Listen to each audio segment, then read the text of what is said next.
Great. Buka Alkitab kita sama-sama. Hari ini kita mau belajar sama-sama dari pembahasan kita lebih jauh. Kita masih ada dalam pembahasan kita 33 bukti kesetiaan Tuhan dalam kehidupan kita. Sama-sama bilang sama saya, kesetiaan Tuhan saya sungguh sangat terbukti. Amin. Dan hari ini bukti kesetiaan Tuhan yang kita mau belajar, bahwa hari depan kita terjamin. Yang setuju sama saya katakan, hari depan saya terjamin. Saudara yang ada di rumah, ketik di live chat saudara, hari depan saya terjamin. Yes. Kita mengucapkan secara profetik, sama-sama bilang hari depan saya terjamin. Saya nggak mau tahu apa yang terjadi hari ini, tapi hari esok saya pasti lebih baik. Sama-sama bilang hari esok saya pasti lebih baik. Hidup gak perlu khawatir. Kesetiaan Tuhan saya sungguh sangat terbukti.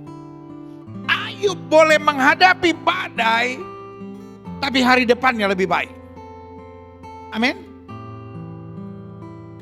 Daud boleh menghadapi masa-masa yang sukar, tapi hari depannya lebih baik. Kita boleh menghadapi masalah, tapi hari depan kita pasti lebih baik. Ini yang kita mau belajar. Yeremia pasal 29 ayat 11 sampai ayat yang ke-14. Sebab kata Tuhan, aku ini mengetahui rancangan-rancangan apa yang ada padaku mengenai kamu. Demikian firman Tuhan. Yaitu rancangan damai sejahtera dan bukan rancangan kecelakaan. Untuk memberikan kepadamu, sama-sama kita baca, hari depan yang penuh harapan. Tuhan sendiri bilang, I know what I have for you.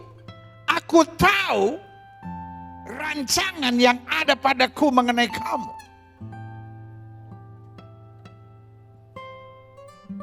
Dalam bahasa Arabnya dikatakan, aku tahu apa yang aku takdirkan. Dalam bahasa Inggris dikatakan, I know what I predestined for you. Aku tahu apa yang sudah aku persiapkan bagi kamu. Jadi kalau orang tanya sama kita, orang Kristen percaya takdir enggak?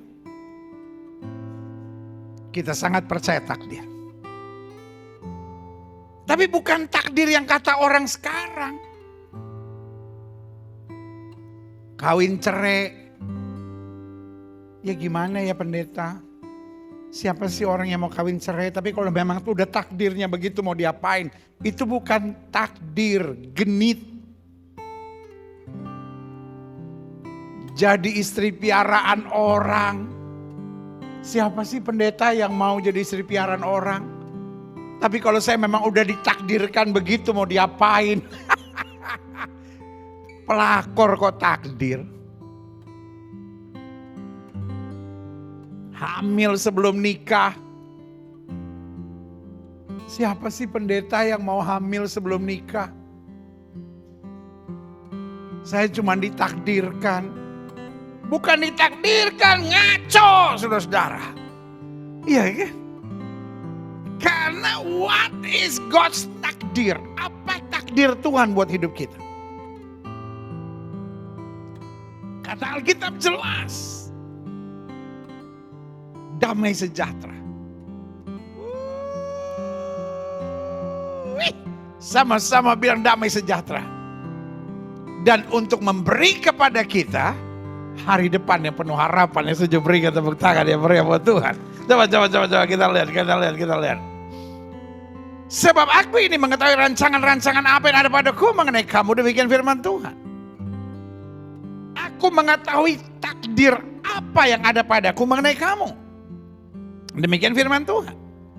Yaitu takdir damai sejahtera dan bukan takdir kecelakaan untuk memberikan kepadamu apa? Hari depan yang penuh harapan. Ayat 12. Dan apabila kamu berseru dan datang untuk berdoa kepadaku, maka aku akan apa? mendengarkan kamu. Ayat 13. Apabila kamu mencari aku, kamu akan menemukan aku. Apabila kamu menanyakan aku dengan segenap hati, aku akan memberi kamu menemukan aku. Demikian firman Tuhan. Aku akan memulihkan apa? Keadaanmu. Dan akan mengumpulkan kamu dari antara segala bangsa dan dari segala tempat kemana kamu telah kucerai-beraikan. Demikian firman Tuhan. Dan aku akan mengembalikan kamu ke tempat yang dari mana aku telah membuang kamu. Rancangan hari depan yang penuh harapan bukan berarti kita tidak melalui proses. Tapi rancangan hari depan yang penuh harapan tidak mengubah rencana Tuhan, takdir Tuhan dalam hidup kita meskipun kita bersalah. Meskipun kita mengeraskan hati, prosesnya bisa semakin lama, tapi hasilnya tetap dahsyat dan luar biasa. Amin. Kenapa bangsa Israel 40 tahun harus berputar di padang belantara? Bukan karena that is God's plan, bukan karena itu rencana Tuhan, tapi diizinkan Tuhan karena kekerasan hati mereka.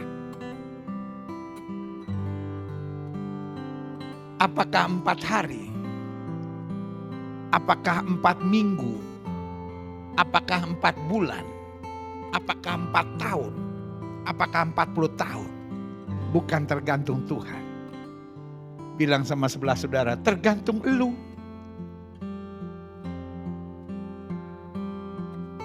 Jadi apakah proses kehidupan kita lambat atau tidak lambat?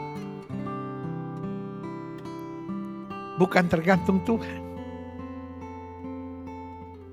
Tapi tergantung kesiapan kita. Yang setuju sama saya katakan tergantung kesiapan kita. Amin. Waktu kita cepat berbalik, waktu kita cepat bertobat, waktu kita cepat receive the message of God and understand God's will. Waktu kita mulai terima proses Tuhan dan memahaminya, segala sesuatunya menjadi lebih cepat. Yang setuju sama saya katakan, yeah. Selanjutnya klik. Amsal 23 ayat 18. Kita baca sama-sama 1, 2, 3. Karena masa depan sungguh ada dan harapanmu tidak akan hilang. Salah satu dusta iblis, everything will not change. Iblis paling senang bikin kita putus asa sambil kita berpikir, apapun yang kamu buat suamimu gak akan berubah. Apapun yang kamu coba, istrimu tidak akan pernah berubah. Apapun yang kamu buat, rumah tanggamu tidak akan menjadi lebih bahagia. Tapi hari ini saya mau bilang itu dusta iblis. Sama-sama bilang sama saya, masa depan sungguh ada. Amin. Kita lihat selanjutnya, klik. Saya mau sudah ngerti ayat-ayatnya dulu. Yeremia 31 ayat 17. Masih ada harapan untuk hari depanmu. Taruh tangan kanan saudara di dada, sama-sama bilang, masih ada harapan untuk hari depan saya. Sekali lagi bilang, masih ada hari depan, masih ada harapan untuk hari depan saya. Saudara ikuti ibadah ini secara online, ketik di live chat saudara, masih ada harapan untuk hari depan saya. Yes, masih ada harapan untuk hari depan saya. Yes. Demikian firman Tuhan, anak-anak akan kembali ke daerah mereka. Klik. Hidup ini bukan hanya soal now and today. Hidup ini bukan hanya soal sekarang dan hari ini. Hidup ini soal hari depan kita. Sama-sama bilang sama saya, Tuhan lebih peduli hari depan saya daripada perjuangan hari ini saya. Amin. God sees it. Tuhan lihat. Tetapi saudaraku yang kasih dalam Tuhan, kepedulian Tuhan adalah mempersiapkan hari depan yang cemerlang buat kita.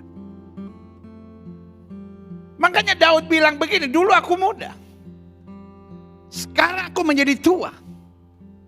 Tidak pernah aku lihat anak cucu orang benar meminta-minta roti. Amin. Dengan lain kata, dia mau katakan, ada masa-masanya aku lihat orang benar dalam perjuangan, orang benar dalam air mata, orang benar dalam pergumulan, tapi tidak pernah ujung-ujungnya aku lihat ditinggalkan dan dibiarkan oleh Tuhan.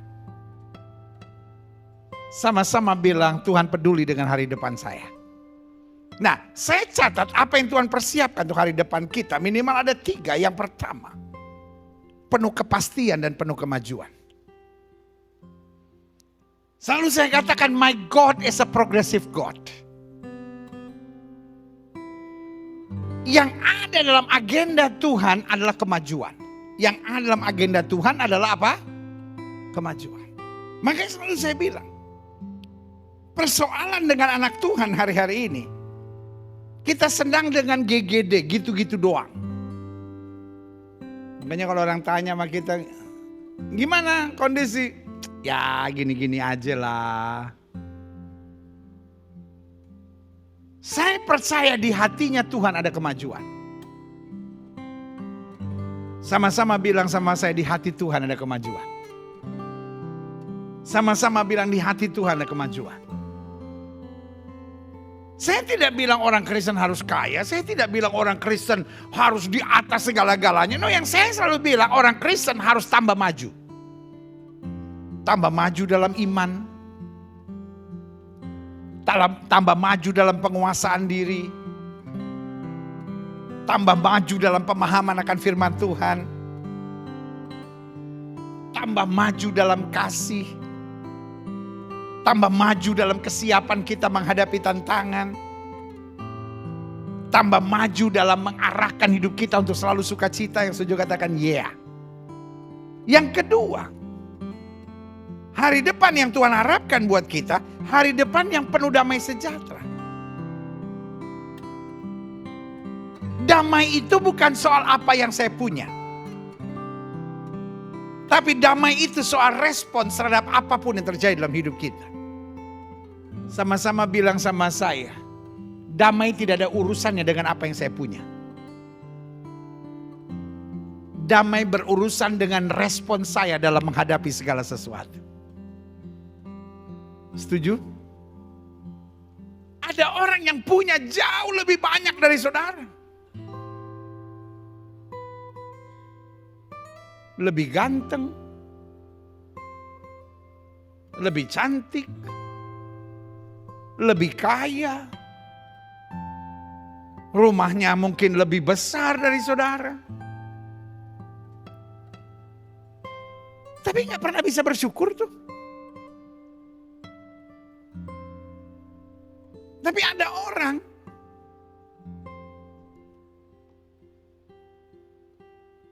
yang lebih jelek, lebih pas-pasan, jerawatnya lebih banyak, tapi damai-damai aja.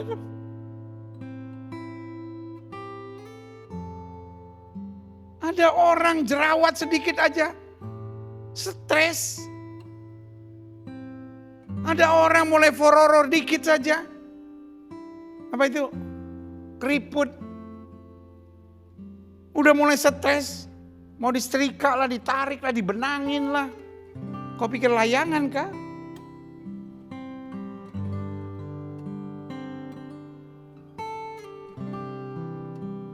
Damai bukan soal apa yang kau punya.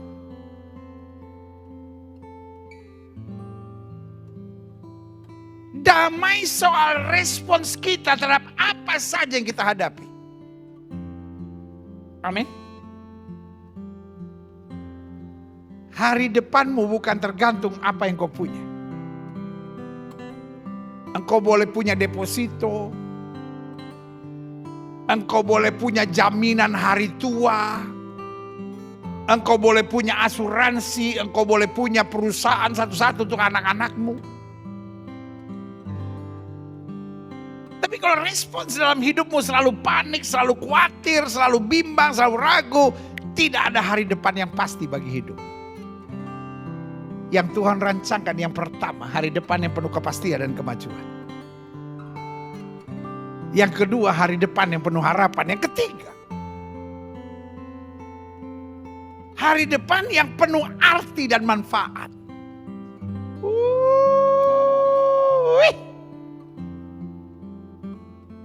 Ada banyak orang takut menghadapi hari tua.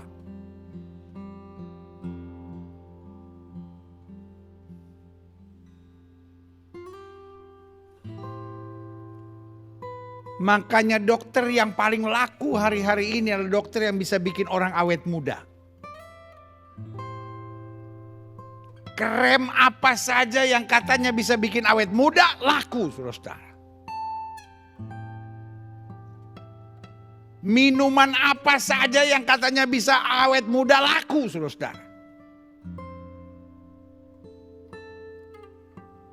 Siapapun yang ngomong kalau judulnya rahasia menjadi awet muda, viewersnya banyak, saudara. Karena pada dasarnya orang takut menghadapi kenyataan menjadi semakin tua. Menjadi semakin tua bukan pilihan. Sama-sama bilang sama saya, menjadi semakin tua bukan pilihan. Tapi apakah hidup kita mau berarti atau menyusahkan orang? Ini adalah pilihan. Amin. Jangan semakin tua semakin bikin masalah. Hari depan kita harus punya arti dan manfaat. Amin. Jadi yang pertama, hari depan kita harus punya kepastian dan kemajuan, peningkatan.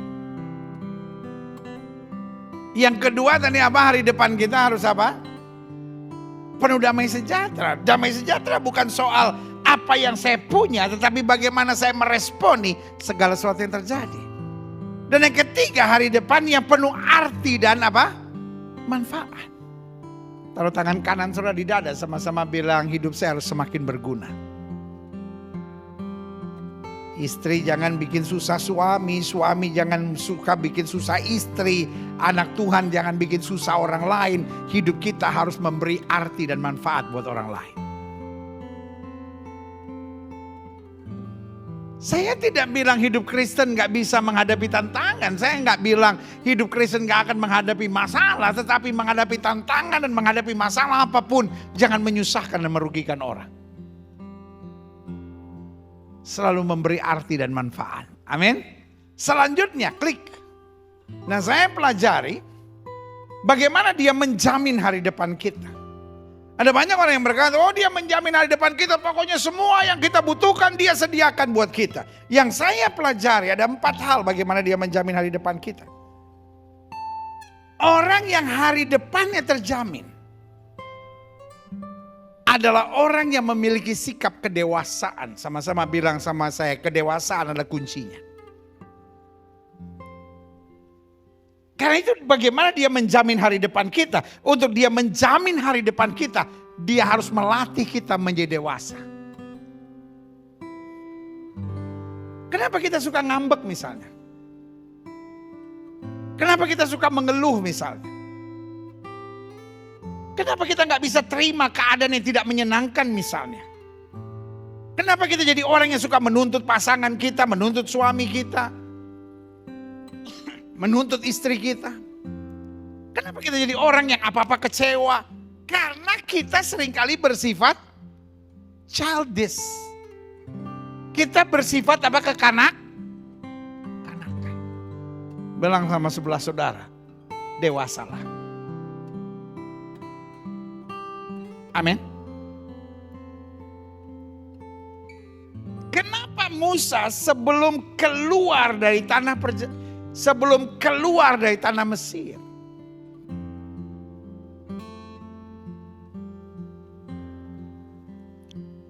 harus dididik Tuhan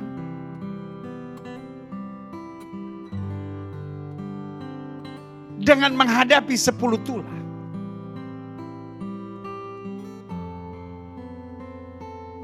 Karena salah satu persoalan besar Musa,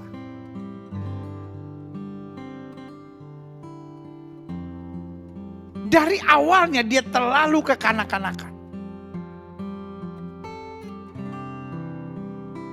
Tuhan bilang, I'm gonna use you. Tapi dia bilang apa? Jangan pakai aku Tuhan. Aku tidak pandai bicara.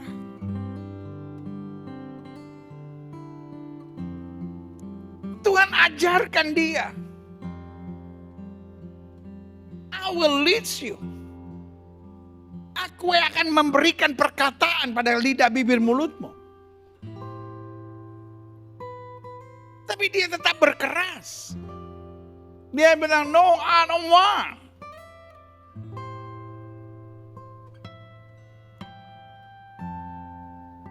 Pakai saja saudaraku Harun.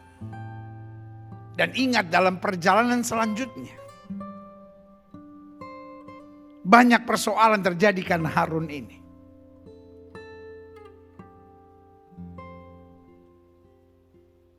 Persoalan kedua,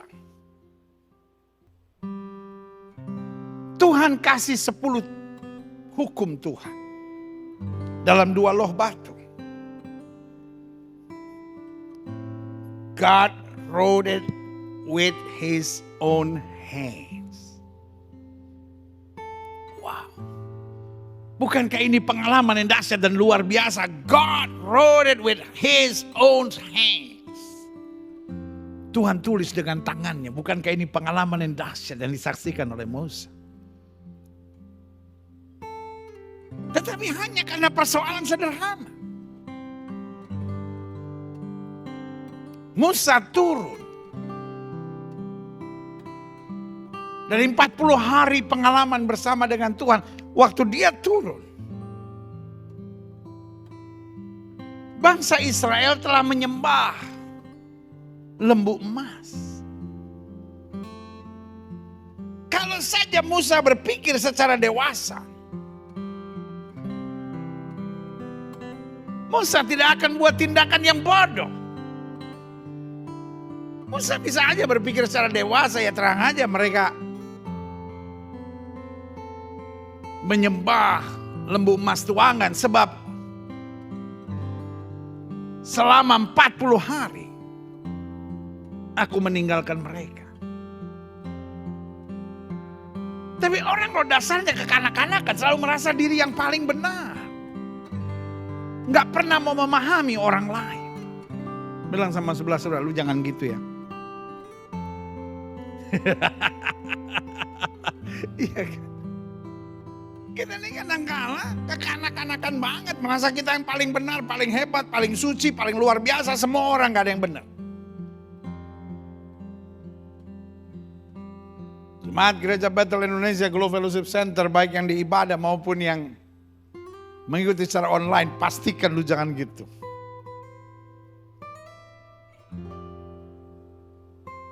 Sabar dikit kek, kuasai diri dikit kek. Gak bisa tuh. Dua loh batu yang ditulis oleh tangan Allah sendiri dibanting oleh Musa. That is crazy.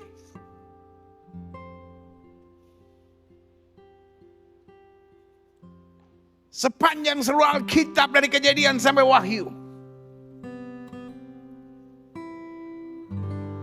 tidak pernah Allah membuat karya sehebat itu. Tapi orang kekanak-kanakan gak pernah bisa menghargai apapun. Orang kekanak-kanakan gak pernah bisa menghargai perjuangan suami. Ketika ngelihat kesalahan suami, puas. Gak pernah bisa menghargai karya istri. Pokoknya lihat kekurangan, puas.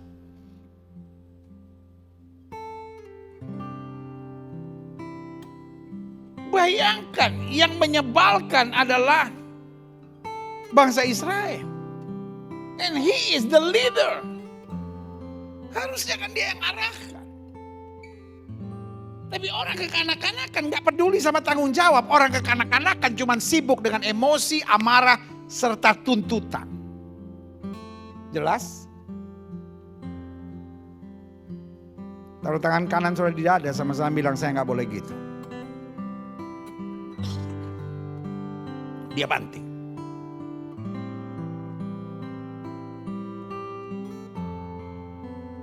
Sampai akhirnya Musa sadar. Tuhan harus recreate that. Tuhan harus membentuk ulang. Karena tindakan kekanak-kanakan dari Musa.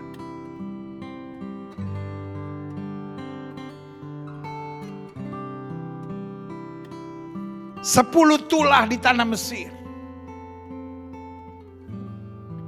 40 tahun berputar di padang belantara. Ternyata gak cukup melatih kedewasaan Musa.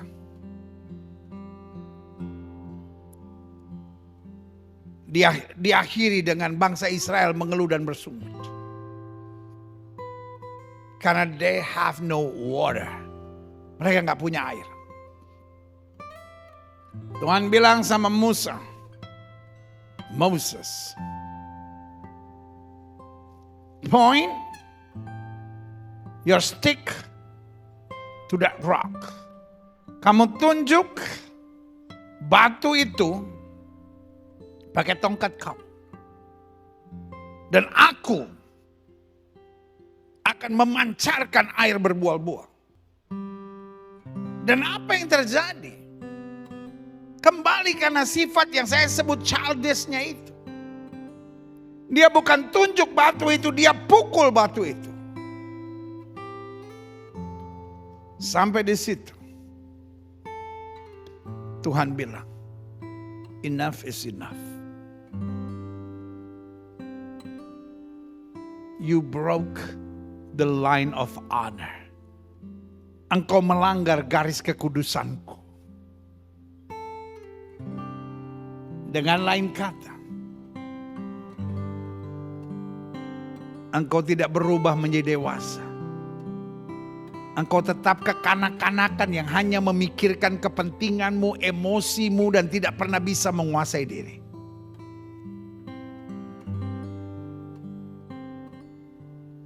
Tuhan bilang sama Musa, this is it.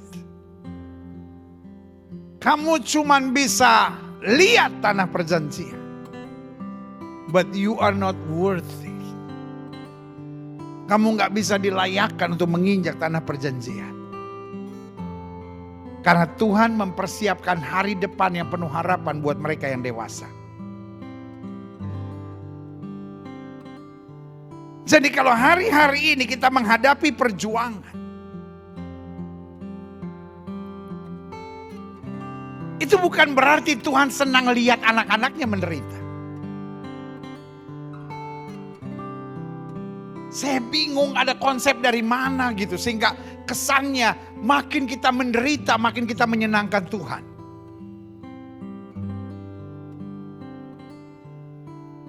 Makanya gereja sibuk dengan apakah teologianya teologi kemakmuran atau teologianya teologi penderitaan. Buat saya teologi kemakmuran dan teologi penderitaan dua-duanya sama sesatnya. Dan sama gilanya saudara-saudara. Karena teologi yang paling benar adalah teologi yang seimbang. Amin. Allah mau kita diberkati. Tetapi jalan berkat itu harus bernama pikul salib dan sangkal diri. Tujuannya bukan supaya kita ahli dalam menjadi orang-orang yang menderita. Tapi supaya kita dewasa dan sadar bahwa segala sesuatu berasal dari Tuhan. Berikan tepuk tangan yang meriah. Yang kedua, bagaimana dia menjamin hari depan kita? Yang pertama, dia melatih kedewasaan kita. Dan yang kedua, dia memotong Makanya Alkitab bilang tanaman yang tidak ditanam Bapa di sorga akan dicabut sampai ke akar-akarnya. Alkitab berkata barang siapa yang sudah berbuah dibersihkannya. Kenapa hari depan kita bisa penuh air mata? Karena kadangkala sikap-sikap sombong kita, sifat-sifat munafik kita, sifat-sifat gampang tersinggungnya kita, sifat-sifat yang mau menang sendiri, egoisnya kita, menghambat kita untuk menerima segala yang dahsyat dari Tuhan.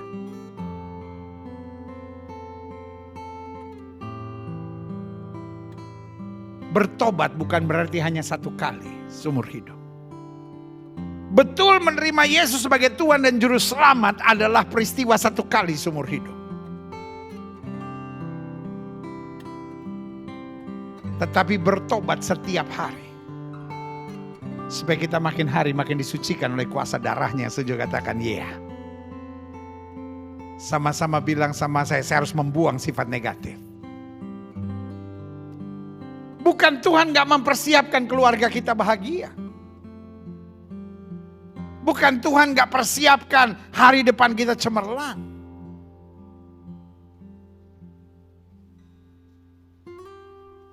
Tetapi iblis menyimpan tetap sifat-sifat negatif. Sehingga kita merasa, saya kan udah bertobat.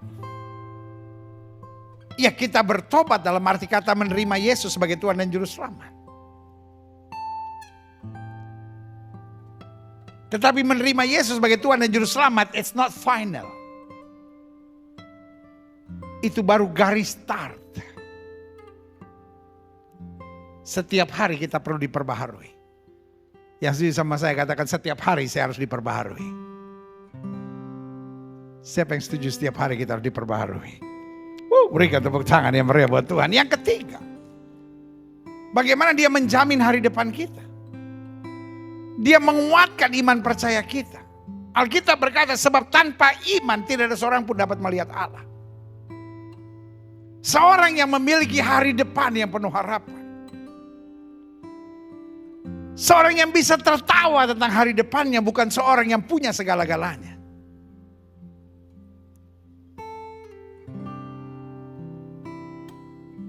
Tapi seorang yang hidup dalam iman. Yang setuju sama saya katakan iman akan membuat saya tertawa tentang hari depan saya. Amin.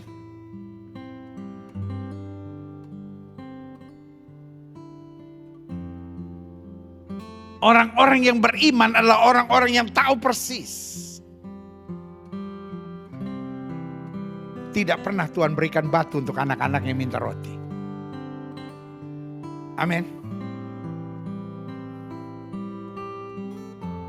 Mungkin saya belum tahu apa yang terjadi di minggu-minggu, bulan-bulan dan sepanjang tahun yang bernama 2023. Tapi kita percaya setiap hari ada berkat Tuhan. Mungkin saya nggak tahu hari-hari, minggu-minggu dan bulan-bulan sepanjang 2023, tapi saya tahu setiap hari ada berkat Tuhan. Lumayan ada 2-3 orang yang bilang amin. Mungkin saya nggak tahu hari-hari, minggu-minggu dan bulan-bulan sepanjang 2023, tapi saya tahu setiap hari adalah hari berkat Tuhan.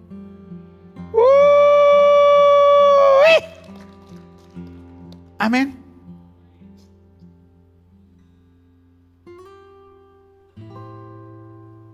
Iblis tidak takut dengan orang kaya. Iblis tidak takut dengan orang yang karunianya banyak dalam pelayanan.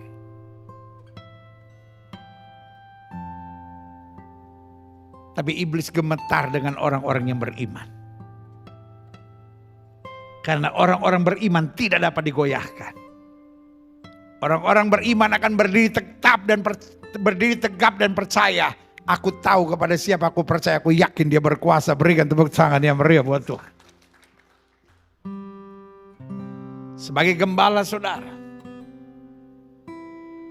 Di hari Minggu terakhir, di bulan pertama di tahun yang baru ini, izinkan saya meyakinkan saudara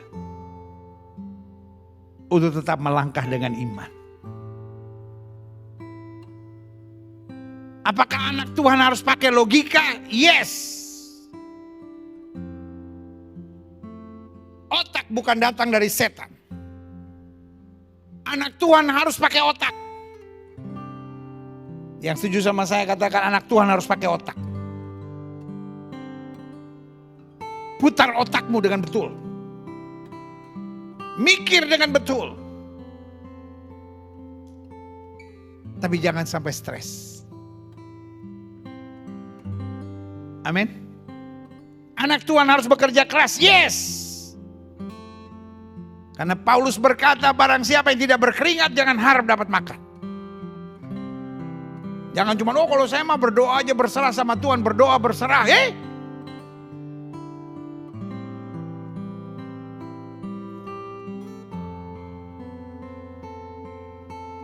Bapak gereja pernah berkata, berjuanglah seolah-olah doamu tidak bisa menolong. Tapi berdoalah seolah-olah perjuanganmu tidak bisa menolong. Artinya anak Tuhan harus pakai otak. Saudara-saudara yang bekerja, saudara-saudara yang sedang dalam masalah, pakai otak dengan betul. Tapi jangan sampai stres. Hal-hal yang kau gak sanggup, hal-hal yang kau gak bisa, kau angkat tangan di hadapan Tuhan. Dan dengan iman kau percaya.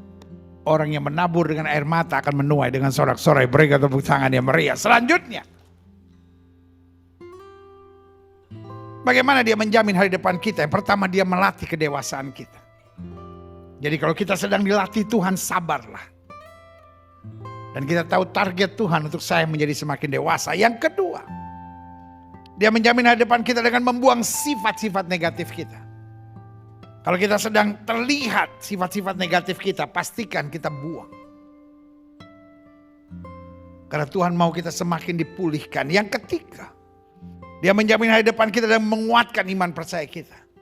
Kadang-kala dilatih kita dalam tekanan-tekanan yang berat supaya kita sadar bahwa perjuangan dan logika kadang-kala terbatas, tapi iman menuntun kita pada pengalaman yang tidak terbatas. Dan yang keempat, bagaimana dia menjamin hari depan kita? Dia membangun sikap dapat dipercaya.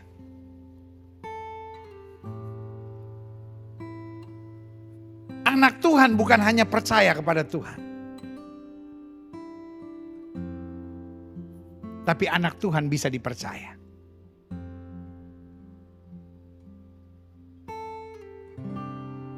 Orang-orang yang punya hari depan yang cemerlang bukan sekedar orang-orang pintar. Ada banyak orang pintar dan sedang menangis dan kecewa hari-hari ini. Ada banyak orang yang tadinya kaya dan hari-hari ini sedang menangis dan kecewa. Tetapi orang-orang yang bisa dipercaya, dimanapun dan kapanpun dalam situasi apapun, selalu akan melihat kemajuan yang Tuhan sediakan. Taruh tangan kanan saudara di dada, sama-sama bilang saya harus bisa dipercaya. Pak, pastikan kau bisa dipercaya oleh istrimu. Bu, pastikan kau bisa dipercaya oleh suamimu. Adik-adik muda, dari masa muda kalian, belajar jadi orang yang bisa dipercaya.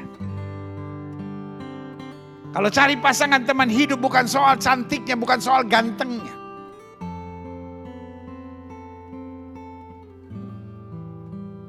Tapi kalau cari pasangan teman hidup, pastikan dia seorang yang dapat dipercaya.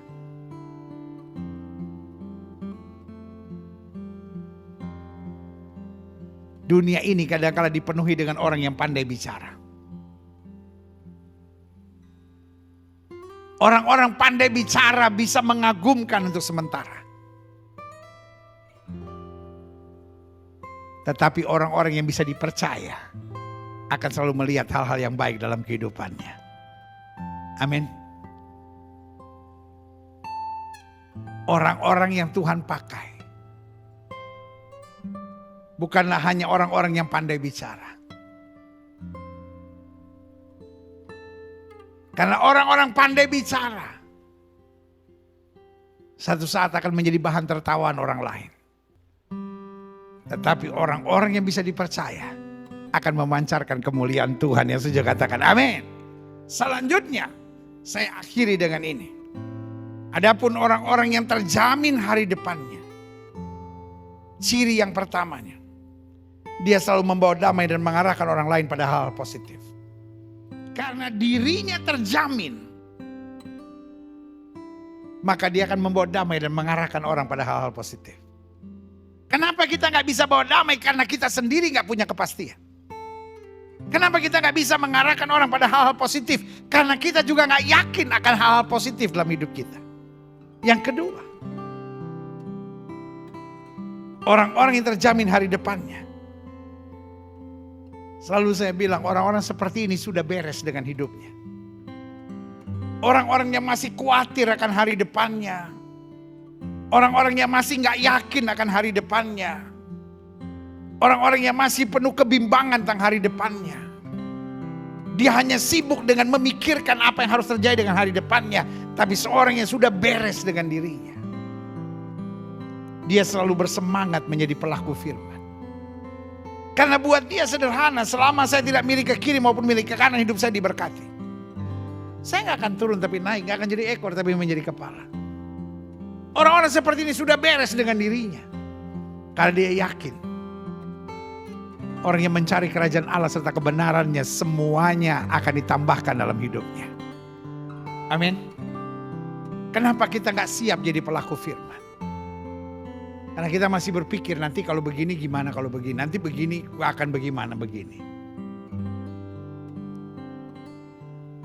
Tetapi Paulus bilang, aku tahu pada siapa aku percaya, aku yakin dia berkuasa.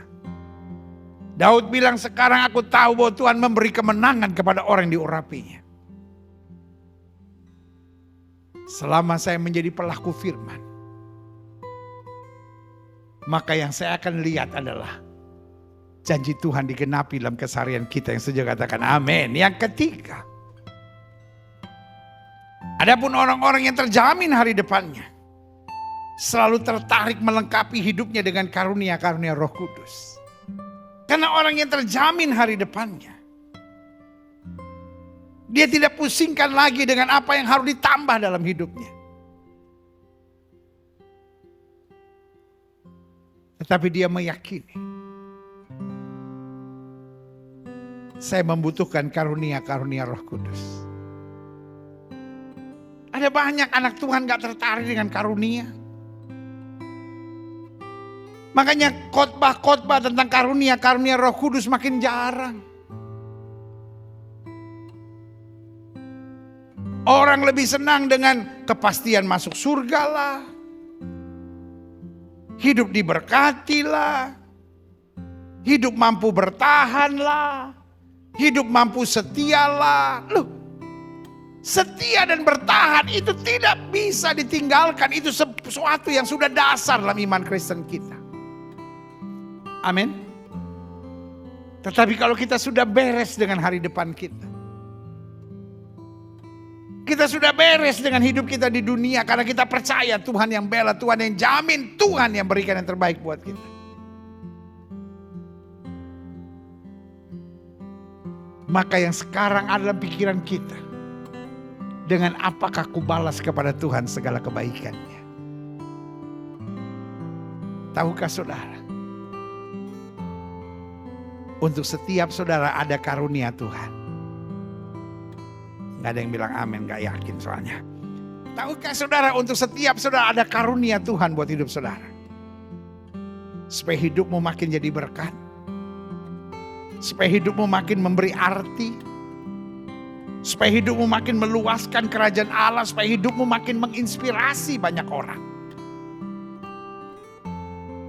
Kita gak bisa melakukannya hanya dengan kekuatan kita. Tapi banyak orang gak peduli dengan karunia-karunia roh.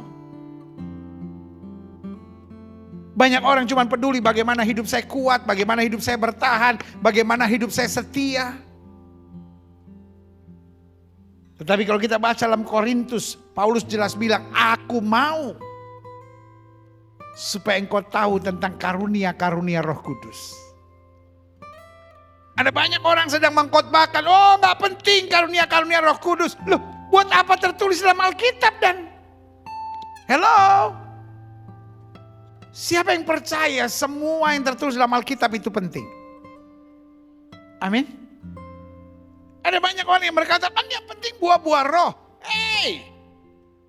Alkitab saya tidak pernah bilang yang penting buah-buah roh. Alkitab saya bilang segala tulisan yang diilhamkan oleh Allah bermanfaat.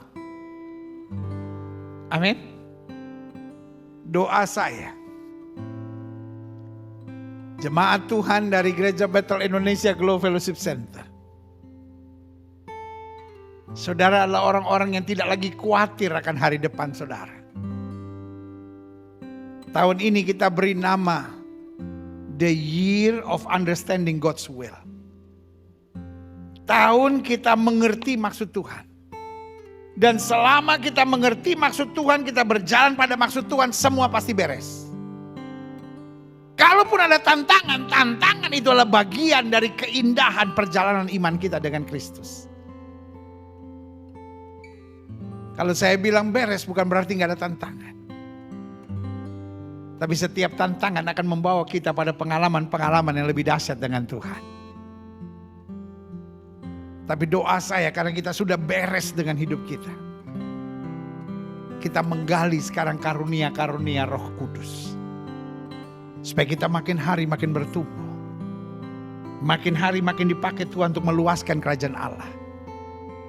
Dan lewat hidup kita makin menginspirasi banyak orang untuk mengalami kuasa Tuhan yang luar biasa. Berikan tepuk tangan yang meriah. Yang terakhir, saya undang pemain musik maju ke depan. Adapun orang-orang yang terjamin hari depannya.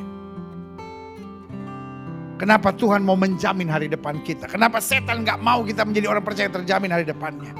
Karena orang-orang yang terjamin hari depan yang pertama selalu membawa damai dan mengarahkan orang lain pada hal-hal positif. Dia bukan fokus pada dirinya. Tapi bagaimana memberi kekuatan buat orang lain. Yang kedua, selalu bersemangat untuk menjadi pelaku firman. Yang ketiga, selalu tertarik melengkapi hidupnya dengan karunia-karunia Roh Kudus. Supaya dia lebih mampu menginspirasi banyak orang dan meluaskan kerajaan Allah. Dan yang keempat, selalu terdorong untuk melayani dan mengerjakan yang terbaik dalam segala kehidupannya. Hidupnya bukan lagi soal wani piro. Hidupnya bukan lagi soal apa yang bisa saya dapatkan. Tapi apa yang bisa saya bagikan. Selama kita masih berpikir, apa yang saya bisa dapatkan. Saya bayar perpuluhan, terus apa yang saya bisa dapatkan. Saya menjadi suami yang baik, terus apa yang saya bisa dapatkan. Saya menjadi istri yang baik, terus apa yang saya bisa dapatkan. Saya pergi ke gereja berdoa, apa yang saya bisa dapatkan. Maka kita tetap akan menjadi self-centered Christian. Tetapi ketika kita sudah beres dengan diri kita, kita akan menjadi orang yang berkata, Tuhan terlalu banyak yang Tuhan berikan. Dengan apakah ku balas kepada Tuhan segala kebaikannya. Apapun yang terjadi, saya tetap akan melakukan yang terbaik. Supaya orang melihat hal yang baik dan memuliakan Bapa yang di sorga. Berikan tepuk tangan yang meriah.